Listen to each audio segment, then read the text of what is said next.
So I'm always looking for people that are doing something cutting edge and always looking for new solutions. So we worked really hard on making a sulforaphane product, which we're still tweaking. And but Eric's going to talk about NRF2 reactive oxygen species, reactive nitrogen species, and the beauty of sulforaphane, again, going back to not needing a bunch of vitamins, going back to the food being what contains what we really need to heal. So, Dr. Balcavage. All right, thank you. All right, we're ready to go. Everybody ready? Yep. Yes. All right, so we got to talk about this stuff. Inflammation, cellular stress. I mean, this is the problem of our times, right? We live in a world where we are constantly bombarded by inflammation and all these stressors that are driving inflammation and oxidative stress. And you read about it, you see it on the web, you see it on every TV commercial. Take antioxidants, take anti-inflammatories. We've got to suppress. I just did a stem cell talk last night, to a group of arthritic people, and what do? What's the number one thing you tell arthritic people to do, right? They take NSAIDs, that's the number one thing to do, which is probably the number one thing that they shouldn't be doing if they want to have a healthy stem cell system for the rest of their life, right?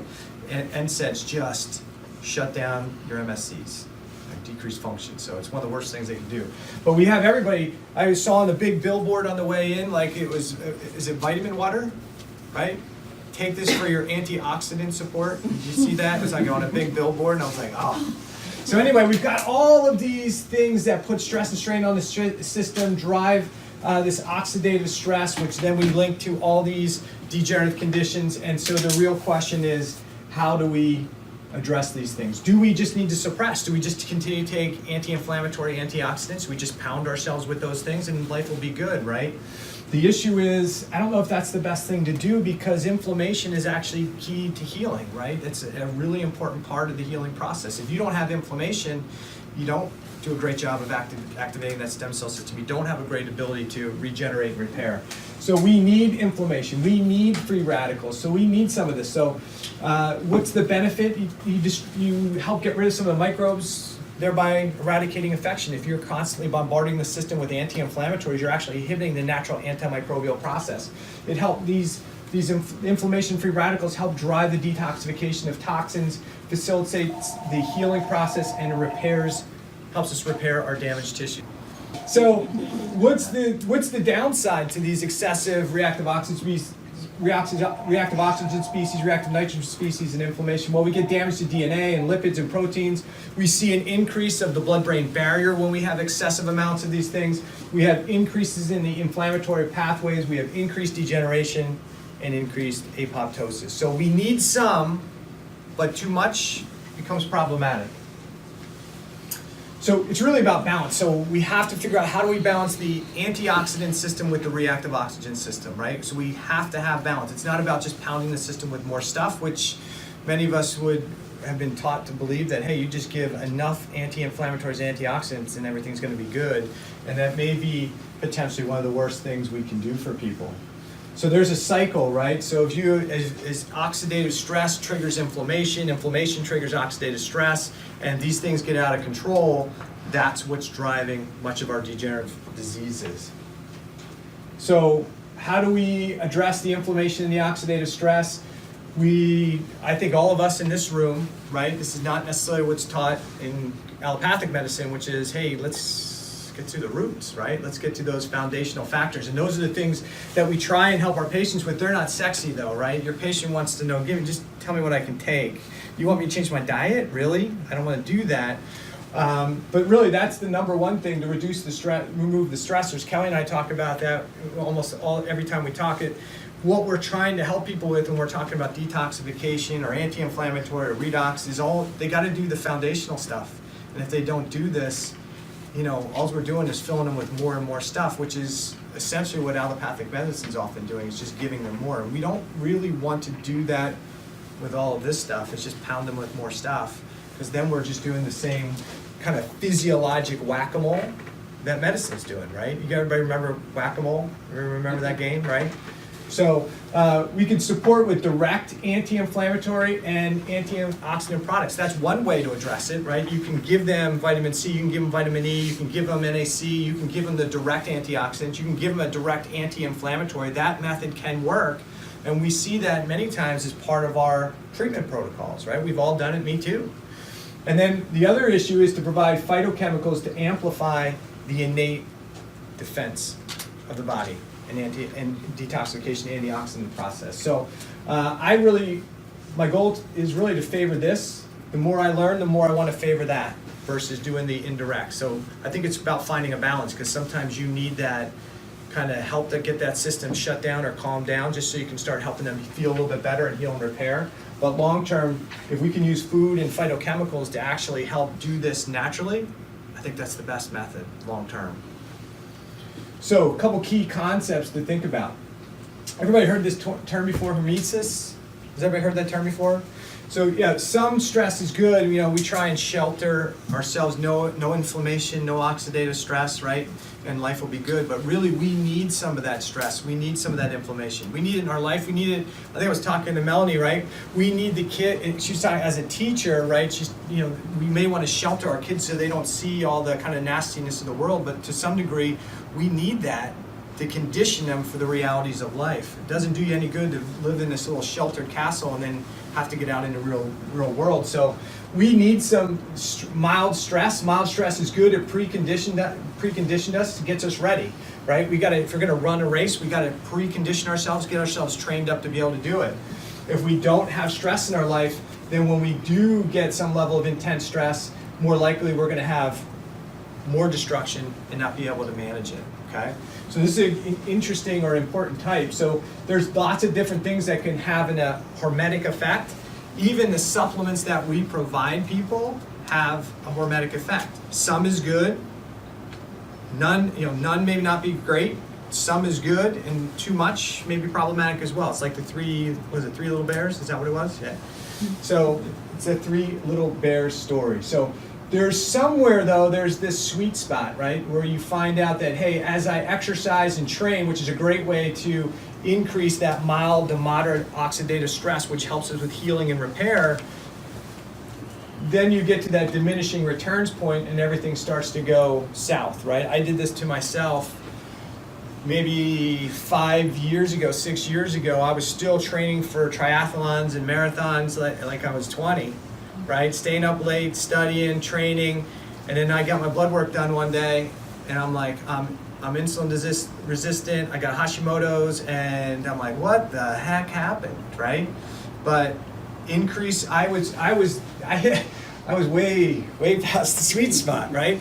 And so I was thinking like I could heal and repair like I was in my 20s, and I just couldn't do that anymore. We talk about stem cells and the benefit of stem cells, especially young stem cells, can help us rebuild. When I was 20, you could tear yourself down and next day, I'm ready to go, right? But when you're in your 40s and your 50s, you need a little bit more time for recovery. So we've got to find that sweet spot, and I think it comes through not only exercise, but all the things we do, and especially when it comes to supplementation. Kelly and I were talking a little bit earlier about, hey, we don't want to just overload people with support products, and there's a tendency sometimes to do that. Well, if that didn't work, let's just keep maxing the dose, right, until we get it. And that may have a more negative effect than a helpful effect. So homeostasis versus allostasis. Everybody's familiar with those terms? Homeostasis is the balance, right? So when you've got balance going on, and we've got this kind of set point regulation system in the body, kind of like this guy on the little balancing board. Allostasis is when stress pushes us, and whatever those stressors are, physical, chemical, emotional stressors, push us out of that homeostatic state. We're out of that set point regulation, and now we've got to shift our physiology, shift our chemistry to adapt to that stress load. That's what we call allostasis. And if we don't adapt to it, that's when we get crushed, right? So a lot of what we see in the bodies in our patients isn't, in my opinion, it's not dysfunction, it's not disease, it winds up being disease, but really what we see is an adaptive response, right? This allostatic response. So 2 more terms, allostatic load, that is the load of stress that we put on the body that triggers this shift in physiology. Really important. We're going to talk about why that's important. So that's like our truck being overloaded, taking more of a load than it can. And then The disease we see is this allostatic overload. When you've got more load on the system and you start seeing systems break down, shut down, that's your allostatic load, okay? So key good concepts. A lot of the model for how I think it's about patient care and what we're trying to do is based on Dr. Rabbit Navio's work. Has everybody read his paper? If you haven't read this paper, write this down. You need to read this paper more than once, right? Kevin's read it, I'm sure, right? And so this was my friend Ben Lynch, as we were preparing for the first ShyCon conference, sent me this paper, and he's like, you gotta read this. And it was like, and for those of you who haven't heard or seen me or know anything about me, one of my passions is thyroid physiology. And I think we have it wrong for much of what we do for people. We look at thyroid dysfunction as the problem. And I don't think it's the problem. Thyroid physiology is the adaptive response, okay? And if you read this paper, Dr. Navio talks about the kind of the 8, 9 different things that happen when there is what we call a cell danger response. So I'll go through it quick. You have this cellular stress. It could be physical stress, chemical stress, emotional stress, microbial stress. And essentially what you have is a drop in electrons, an electron flow within that cell. That signals to the mitochondria, picks up that drop in energy flow, and then says, oh man, there's danger here. And the cell actually goes through a process to try now and protect itself and the rest of the organism, okay? So there's a series of things that go on. You have decreased oxygen consumption, and I think it's really decreased oxygen consumption for ATP production, and really that oxygen, it gets utilized really more for the reactive oxygen species. You see a shift in polymer to monomer synthesis. You see stiffening of the cell membranes. You see the release of antiviral and antimicrobial chemicals, increased mitochondrial fission and autophagy. You get change in DNA and histone methylation. You get mobilization of endogenous retroviruses, lines.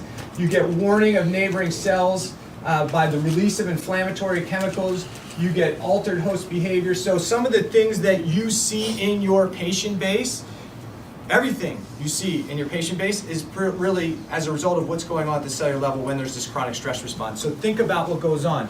You have a patient that comes in and they've got some type of infection or cellular process, some cellular stress. That activates the cell danger response.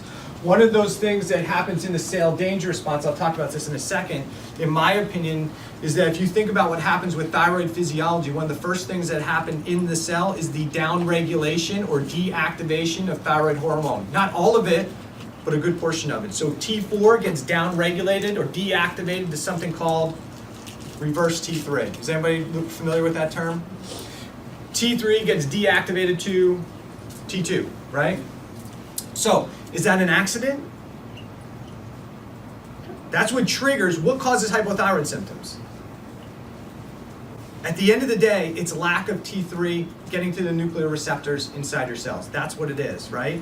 And so when in conventional medicine, allopathic medicine, they think of hypothyroidism starts when the gland gets attacked. That's the end of it. That's like saying that a blood sugar problem happens when you develop diabetes, or cardiovascular disease starts when you die of a heart attack, right? Hypothyroid starts at the cellular level. It's a protective mechanism. If you have a bacteria or a virus inside that cell, right? You put a bacteria or virus inside the cell, do you want to increase the metabolism of that cell? Wouldn't make sense, right? Because now you allow that virus to replicate, to double, to do what it needs to do. So one of the first things that happens when you have part of a cell danger response is you start to get deactivation of a lot of that thyroid hormone, that T3, that T4 inside the cell. And when you do that, you get a number of other things that get compromised that we see in our patient base. How many of your patients do you see that are insulin resistant and eat a pretty good diet? Is that possible? Right? How could a guy who trains hard, right, and runs, exercises every day, why would I be insulin resistant? I eat good. What was going on? I was creating a cellular stress by over-exercising, right? So we get this cellular stress goes on, and when you have that cellular stress goes on, you get thyroid hormone deactivation. You need thyroid hormone. You need T3 inside your cells to transport glucose. So what do your cells become? Insulin resistant, right? So is insulin resistance, is that a mistake? Is that eat too much and I don't exercise enough? Is that mostly what it is? Probably not, right? We all know somebody who doesn't exercise at all, eats all the sugar and candy and crap they want, and guess what? No diabetes. Isn't that amazing? And then you have people who are thin, fit, and do a whole bunch of things right, and they are insulin resistant diabetic. Is it a mistake? I think it's a protective mechanism, right? And when Dr. Navio talks about other things like, hey, is depression an abnormal thing? Well, part of the cell danger response is the upregulation of the metabolism of serotonin. Is that important? Yeah. When you metabolize serotonin, what do you get as a byproduct? You get increased H2O2, right? Good, right? The other thing I didn't talk about, if you think about what's happening when you deactivate thyroid hormone and you deiodinize it, right? You pull an iodine off. What's iodine? Powerful what? Antimicrobial, right? So is that a mistake? Or maybe an important part of the healing, of the protective mechanism, right? So the body is pretty amazing. And then if you look at this paper, even if it takes you like 5 or 6 times to go through that paper, I know I'm not the smartest tool in the shed, right? So it took me a bunch of times to read through that paper. I think I've read that paper maybe 10 or 12 times. Every time I read that paper, I pick up another nugget. But one of the most important things, and I share this with a lot of people, is we have this interpretation in our world that if we give somebody B6, it's going to do what we want it to do, right? Like we can steer it, right? I have patients tell me all the time, I'm allergic to B6. Really? Yeah, can't take it. It makes this, it does this, or I get whatever. You're not allergic to it. In almost every food you eat, it's in there. What's happening is you're flooding the system with one micronutrient, and you hope it's doing a pathway, right? How many patients do you have that say, I can't take B6, I have an oxalate issue, that messes me up, right? You're taking B6 to help you do what you want, but the cells have a whole different interpretation of what they're going to do. When the cell's in fight or flight, it's not in heal and repair. And so we're giving things to maybe our patients, or our patients come in with their 2 bags of supplements and saying, I got to take all of these because I need all of these to feel good. Right? If somebody needs 2 bags of stuff to feel good, they don't need any of them, right? So if you look at this, you'll start to see things like vitamin D, right? In a healthy state, and when life is good, we're in that homeostatic state, we're in growth and development, it goes down one pathway. Vitamin D can be anti-inflammatory, but if you're in a more stressed state, cell danger response state, you get increased deactivation of vitamin D. And the vitamin D stuff can get even a little bit more complicated than that. I'm not a huge proponent of high dose vitamin D, but all of this stuff, if you start to take a look at stuff, all of this stuff, it changes what's going to happen to it depending on what's happening at the cell. If we're in growth, rebuild, we may get one pathway. If we're under stress, we're going to go through a different pathway. So pull this paper out. There's a number of things in here, and he lays these things out. He doesn't have thyroid hormone necessarily on this sheet, but that's really what's going on. Yeah. So Eric, how do you test for cell danger response? Are you doing markers or? So when I look at labs, I'm looking for those markers of inflammation. I'm looking for multiple markers of inflammation. I'm looking at my patient's symptoms. I want to see if they look what I call cellular hypothyroidism. Okay. So I may look at their T3 to reverse T3 ratio. I may just look at their reverse T3.